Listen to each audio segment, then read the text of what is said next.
And good evening, family and friends. I don't have my technical advisor here tonight because she has to go to school tomorrow. So I'm running a little late. She usually does all this technical stuff, and I had to do it myself tonight for the first time. So I miss my daughter. She's the person behind the brains, behind the brains, so to speak. Tonight I want to talk about something that's kind of near and dear to my heart. And as I was told by my stepson-in-law that I'm just on here talking about things that I have a problem with. Well, and you damn right that's what I'm talking about. And I got problems with stuff. You ought to have problems with the same shit too. I'm going to talk about the structure or the lack of it in America, particularly as it affects our black community, family structure, and the effects that it has on our children and our world in general. Um, yeah, I know that women are a bigger part of the workforce. However, it's a combination of things that are also bringing our society down as a race of people in the community. And so, I want to speak on that because, and maybe if somebody, and I know that some of you, and especially my family, is going to say, man, you sure got a lot of nerve talking about this. But yeah, I do. And somebody should have maybe said it to me this way, maybe half of you wouldn't be here. Anyway, actually, much more than half of you wouldn't be here.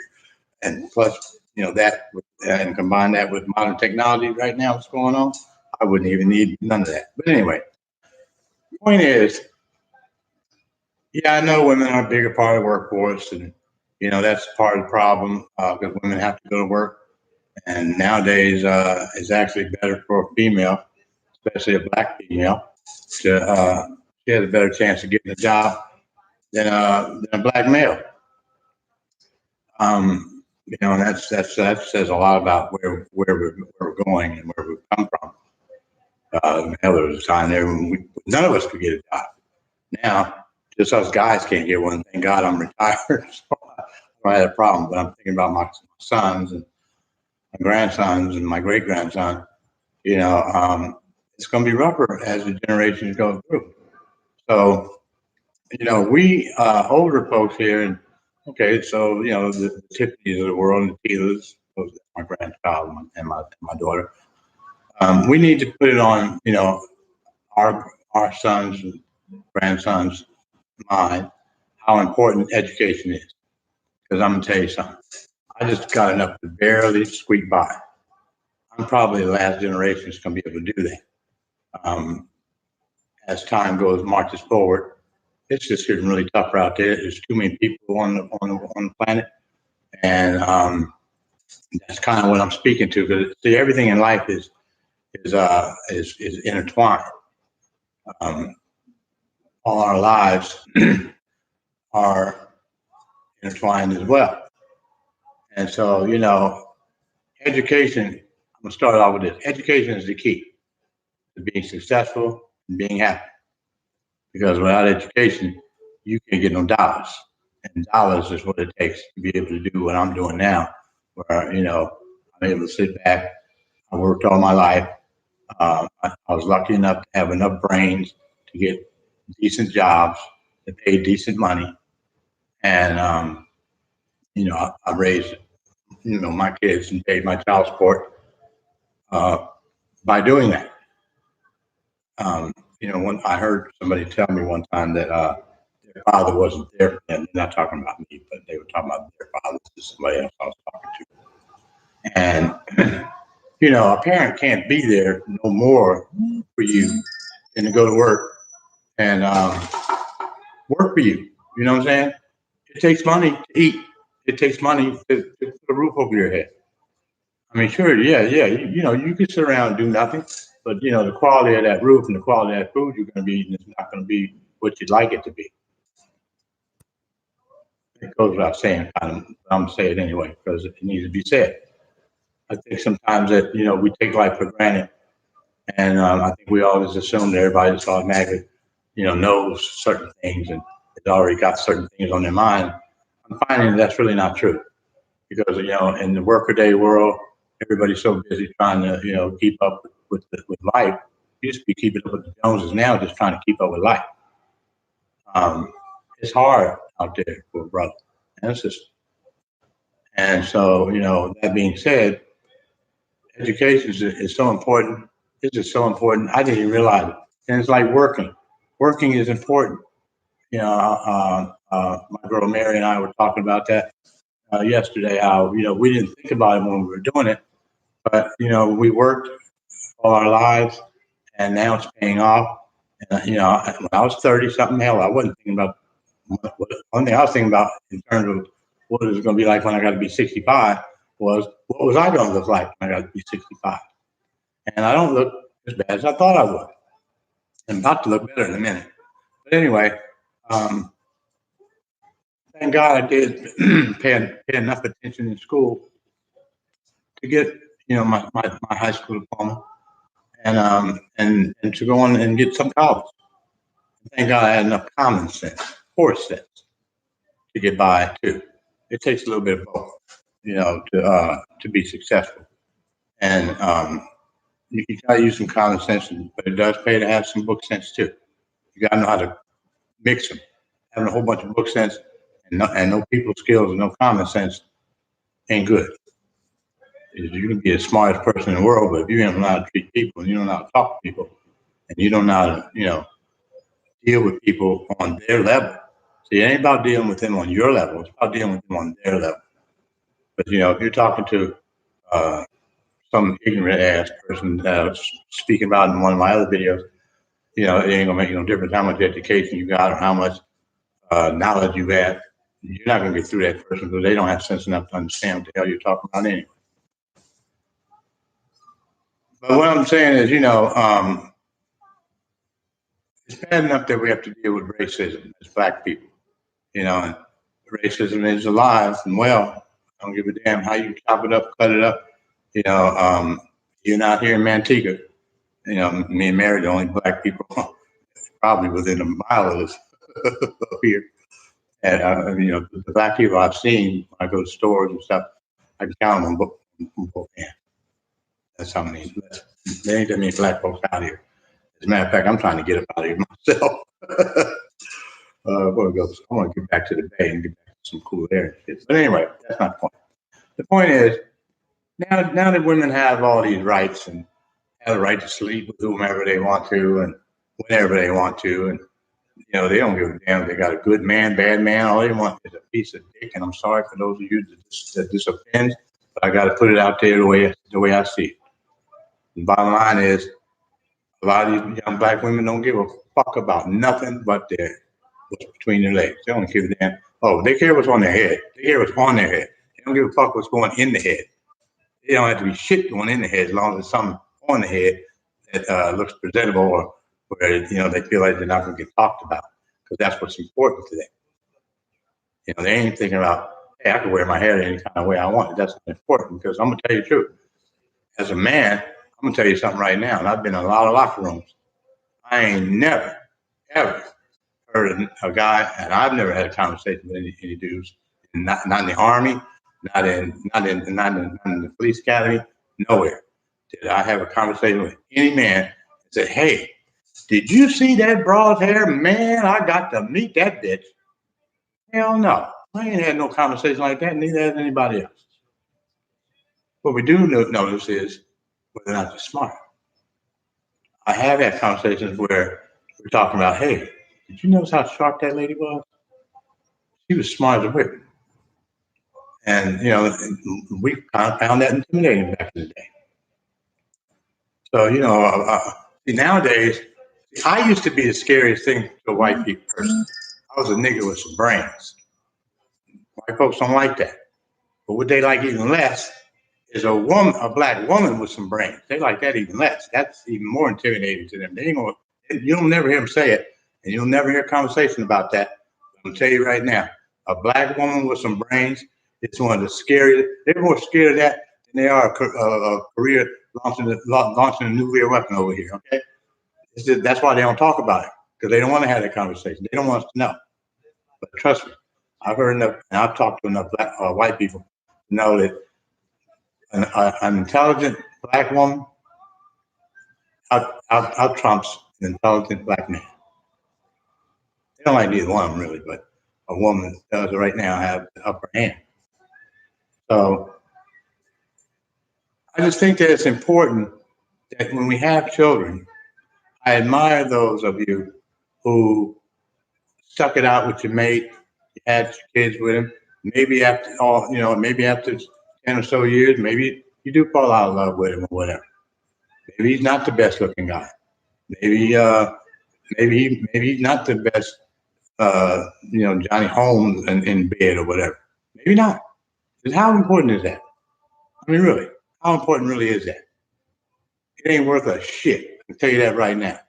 It ain't worth a damn thing. Because if the kids don't have a structured home, and I'm not talking about carting them here and carting them there, one week at the mom, next week at the pop. That ain't about shit either. But, yeah, John, I'm in that position, but I'm going to, and I'm talking about it because, yeah, it ticks me off to a certain degree that these young women don't see the importance of keeping the family together, even though they came out of a two-family home themselves. They didn't think enough of their kids to keep it together for the kids. Some other piece of ass was more important to them than their kids. I mean, that's the bottom line. It's not worth it. It's not worth it. I knew that, even as a young man. I knew that a piece of ass wasn't worth my family. I never gave up a family for some ass. I've never done that. And yeah, I got plenty of it. You damn right I did. But there's a way to do it and there's a way not to. I didn't do it in such a manner that it tore up my family or hurt anybody.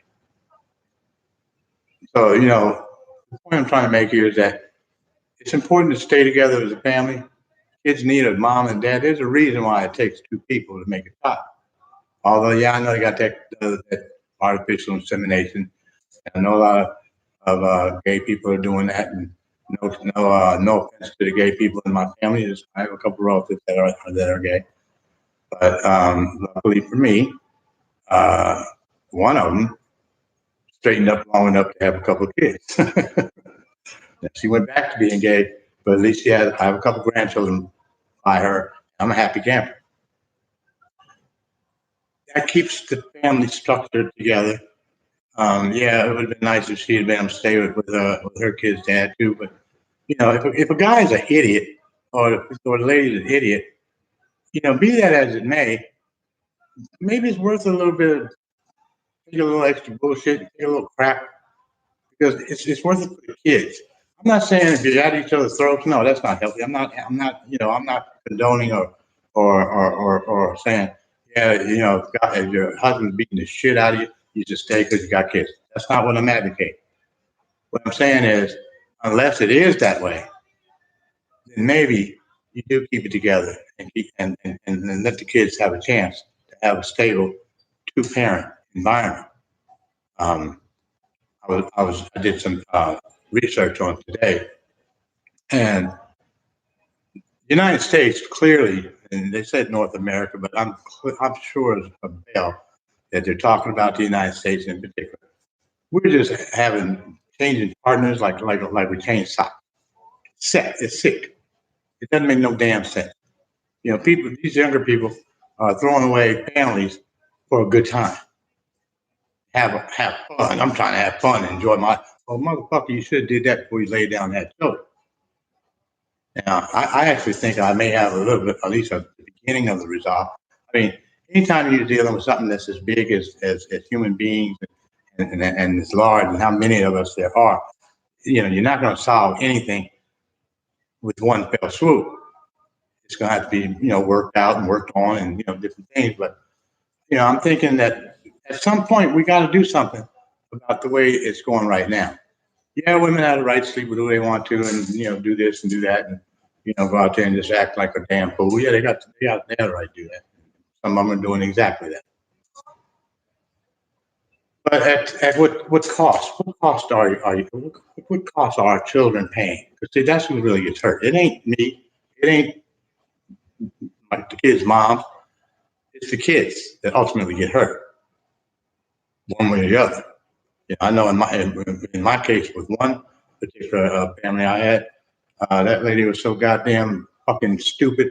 There's nothing I can do with it. Because see, a woman can do two things when they break up with you. They can either enable you and help keep the family as together as it can be under the circumstances, or They can just make the man just say, fuck it, I don't want to bother, and just go on about the business. I've had to do that too. I'm not proud of it. I'm not happy about it, but it was necessary. Under extreme conditions, I think, yeah, sometimes you can't keep the family together. I understand.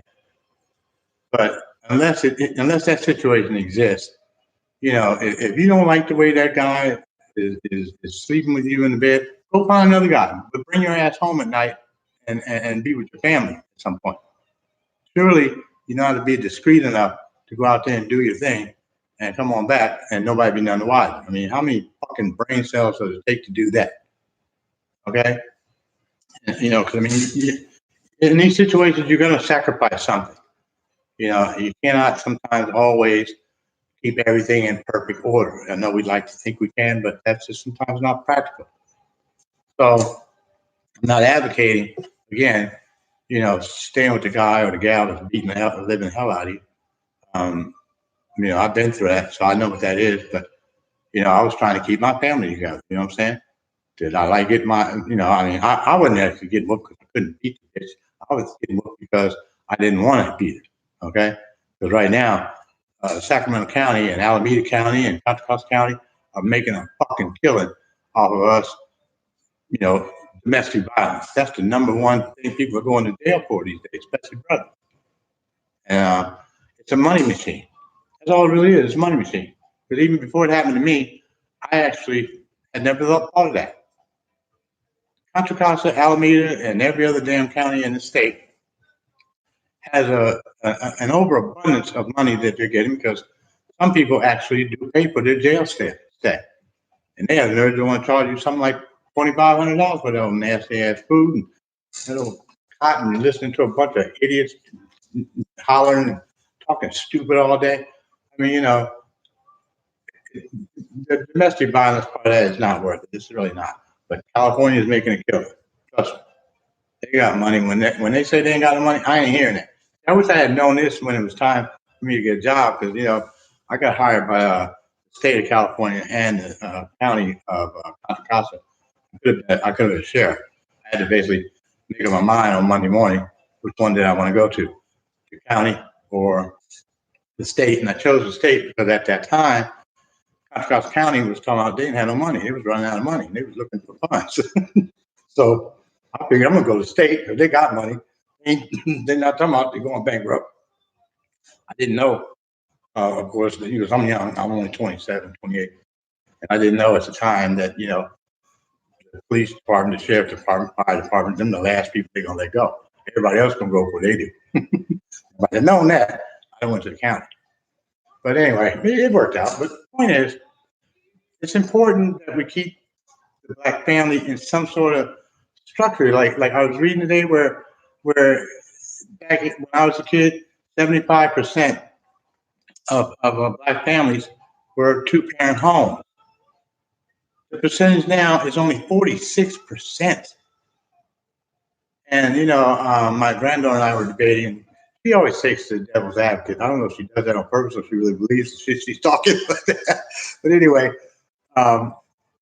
she pointed out to me that, there's a lot of other variables that go into that mix besides the fact that a lot of Black women just don't give a damn and they're just out chasing dick and chasing weed and chasing shit they got no business chasing. They ain't thinking about the kids. They gotta stop doing that. Not too many men do that. Not too many. I mean, I'm not saying no men do that. And, mind you, whenever I'm talking in generalities. I'm not being specific because you can't. I mean, because there's always some exceptions to any conversation you're having about any topic. But basically speaking, the facts speak for themselves. And I'll tell you something else. The Asians ain't doing that shit. The Asians and the Chinese. So when I'm saying Asians, I'm talking about the Koreans, the Thais, the Laos, those people they get with a woman, they stay with that woman and raise them kids. Now, I haven't done research on how successful are the marriages after the kids are grown, but that's really not really what I'm concerned about because if after you my thing is this: if you lay down with somebody and you have children with them, then God damn it, you need to stay there and raise the motherfucker. Okay, that's what I'm saying. You don't just up and say, oh, that nigga over there was better, so I'm gonna go to him. Oh, that bitch over there looks like she got some good pussy, I'm going there. That's not the way. That's not the way you do that. Okay, you're tearing up the damn family structure. You're tearing up black communities as it is doing that shit. It makes us all look bad, all of us. I didn't do that, and to my kids, I'm sorry. I just gotta be real. I probably got more pussy than anybody had any business getting. Okay, trust me. But I didn't do it that way. I didn't break up my home to do it. What I did was I specialized in getting women that were okay with it. I wouldn't get with you if you weren't down with it. If you wasn't down with it, then I wasn't down with you. I made good money. I didn't put up with no what I didn't want to put up with. I wanted a certain thing, and that's what I went out and got. You do things that make sense for you. That made sense for me. Now at 65, my girl ain't down with that. And I don't need that at this point. But when I was in my 20s and 30s and 40s, I did. But I had women that were okay with it. I wasn't a liar. I didn't lie to them and, pretend to be something I wasn't. I told them up front what I was. Although Mary told me it took me, I thought I did it right away, but Mary said it took me 2 days. Well, 2 days ain't bad. I used to go with Mary 30 years ago, and she was one of my girls. I was actually with one of my kids' moms, and I didn't leave that dumb shit because I was hanging out with Mary and a few other ladies. I stayed with my family. I was trying to raise my son. Every place I've been, I wanted to stay there. I didn't go there with the intention of leaving, or with the intention of, if I see something better, I'm going there. Life shouldn't work that way, and you shouldn't be trying to work like that. It's important that these kids have structure and stability. And if you got sons, a woman cannot teach a boy to be a man. I can't teach a girl to be a woman. I don't know a damn thing about being a woman. But I do know about being a man. And, I'm actually feeling like Marshawn, my youngest son, he's going to really benefit, God willing, from my knowledge and wisdom, because I don't just give my kids one perspective. I give them both sides, and they make their own choice as to which way they want to go. I don't insist that they do anything I tell them, but I give them the information they need to make a sound decision. That's my job as their father. And grandfather, same thing. Great grandfather, same thing. And I just think that females, because we men like to think, because I know when I was a young man, I thought I was running the show, which I did to a certain point, but women run the show. Women decide of the relationship issues. Women decide when the relationship's going to start, how long it's going to last, when it's going to end. Most men that love the woman they were with are not usually too anchoring to leave that woman. It's usually her that wants to leave him because she sees somebody else out there that looks a little better, thinks his dick is a little longer, and that's what it's all about. I mean, I'm just being real. You know what I'm saying? Because I've seen it happen in real life. And I already knew when I was a young man that, yeah, there was women out there that's probably better than the one I was with, maybe in some areas. I mean, none of us are perfect. I wasn't perfect. None of y'all was perfect either. We all have flaws. We're people. That's what people do. People have flaws. But what you do is you try to work through the flaws and work through the issues. And, domestic violence aside, okay, so you don't like the guy, he don't look as good as he used to. Maybe he's working. Like I said, this one particular lady that told me that her father wasn't there for her because he was at work. I thought that was the most idiotic, stupid ass thing I ever heard in my life. How the fuck was he not there when he's going out there making a living so you could fucking sit down, cook that ass and eat? My kids ate good. I didn't have to do the food stamp thing or none of that. My wife and I made good money, and we worked hard. We bought a house, we raised our kids.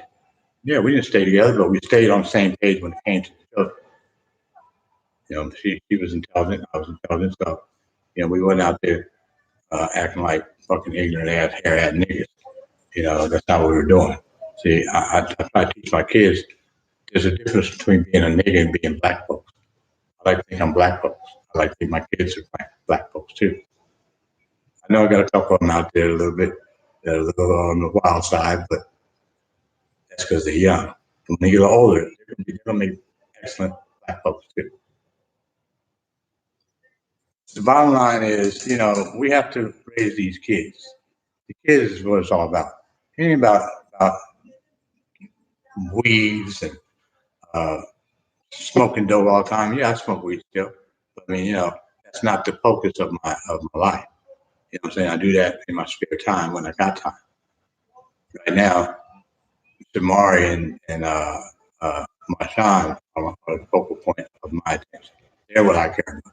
That's not saying I don't care about the rest of you. I care about the rest of you too. But they're 10 and 2, respectively. And their mother and I have to do the thinking for them. So, I have to put up a little more crap out of her than I'd like to, but, and maybe she thinks she's taking on a little more crap from me than she'd like to. I don't know. I try not to give her too much. But the point is, it's all about them kids. It's all about those kids because they are our future. See, my grandkids and my great grandchildren. I ain't got no great grandchildren by none of the boys yet, but Isaiah isn't just too young. But my name's going to go on for quite some time, and I'm happy to know that. I know that when I die, the Khan name is going to live on. My great grandson right now, he's a Crane, and that's okay because I like his dad, and I love him to death too. So it's all good. But he should have been a Khan. He should have been a boy. Anyway, the point is, I just want to make sure that we put this out there that people need to be more cognizant of taking time, spending time with the kids. I know that everybody doesn't have the time that I have, but my motto right now, my mantra is, I don't have nothing better to do than to see after you, and that's usually aimed at Shamari and Marshawn.